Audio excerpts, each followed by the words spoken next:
آج نوجوان بیاہی کو فیشن سمجھتا ہے. آج ہماری بہنیں ناچنے کو ٹرینڈ سمجھتی ہیں. ایک آدمی سود کھانے کو بینک سے ملنے والا فائدہ سمجھتا ہے. ایک آدمی برائی، بے حیائی، بدکاری میں مبتلا ہے. وہ اسے کہتا ہے کہ یہ ہمارا کلچر ہے، یہ ہمارے کہہ لیجئے کہ زمانے سے قدم ملا کر کے چلنا ہے. اللہ کی قسم اس امت پر سب سے بڑا کہہ لیجئے کہ سب سے بڑی نحوست اور سب سے بڑی منحوسیت جو چھائی ہے وہ یہ ہے کہ آج امت کی اکثریت گناہ کو گناہ نہیں سمجھتی. گناہ کو گناہ نہیں سمجھتی. کیا ہم میں کا کوئی ایسا ہے جو کہہ سکتا ہے کہ اس نے شرک کے بارے میں نہ سنا ہو، اس نے سود کی حرمت کے بارے میں نہ سنا ہو، اس نے بے حیائی کے بارے میں نہ سنا ہو، اس نے شراب نوشی کے بارے میں نہ سنا ہو، اس نے نشے کے متعلق نہ سنا ہو؟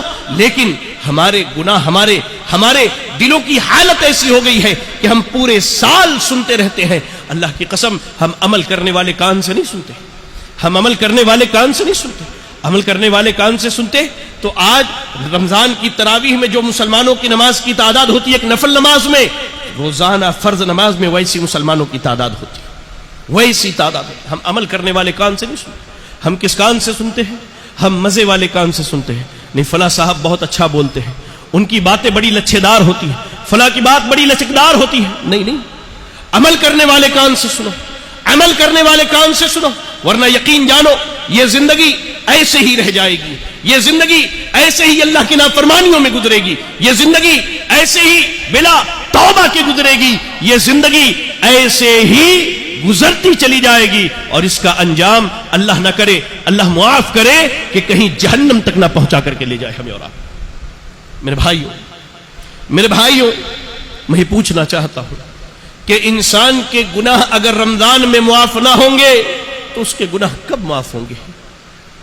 انسان کی خطائیں اگر رمضان میں معاف نہ ہوں گی تو کب معاف ہوں گے؟ اللہ نے جو اتنا عظیم مہینہ، اتنی عظیم رحمت کا نزول کیا ہمارے اوپر، اگر ہم اس سے فائدہ اٹھا کر اپنے گناہوں کو معاف نہ کروا پائے تو میں پوچھنا چاہتا ہوں کہ ہمارے گناہ کب معاف ہوں گے؟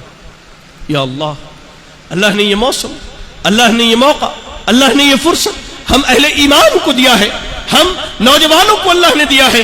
اللہ کی قسم تاکہ ہم اللہ کی طرف پلٹ کر کے آئیں، ہم اللہ کی طرف لوٹ کر کے آئیں. میرے بھائی اس سے بہترین موقع میں نہیں سمجھتا کہ آپ کو اور ہماری زندگی میں دوبارہ کبھی ملنے والا ہے. اللہ یہ موقع، اس کے بارے میں مسند امام احمد کی ایک حدیث ملتی ہے جس میں ابو طلحہ رضی اللہ تعالی عنہ کے خواب کا تذکرہ ملتا ہے.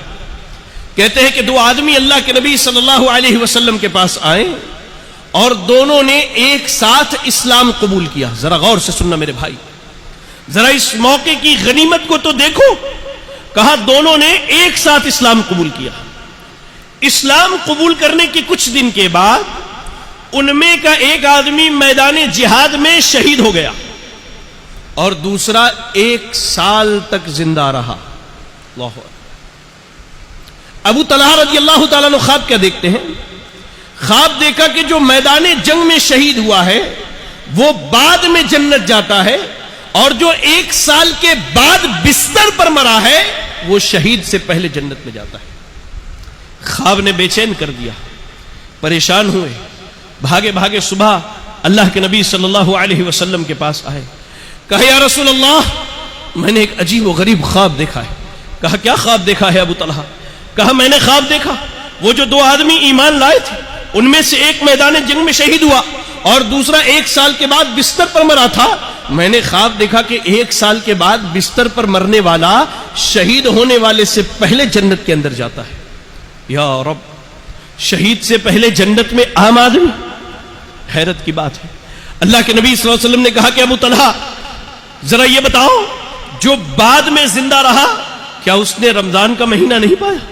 یا اللہ، اتنی بڑی اللہ کی نعمت، اتنی بڑی نعمت کہ آج ہمارے نوجوان چورستوں پر، بیٹھکوں پر، چائے کی دکانوں میں، گیم کھیلنے میں، بے حیائی میں، برائی میں، بدکاری میں، غیر ضروری کاموں میں اس وقت کو گزار دینے. کہا یہ بتاؤ جو 1 سال کے بعد مرا کیا اس نے رمضان کا مہینہ نہیں پایا؟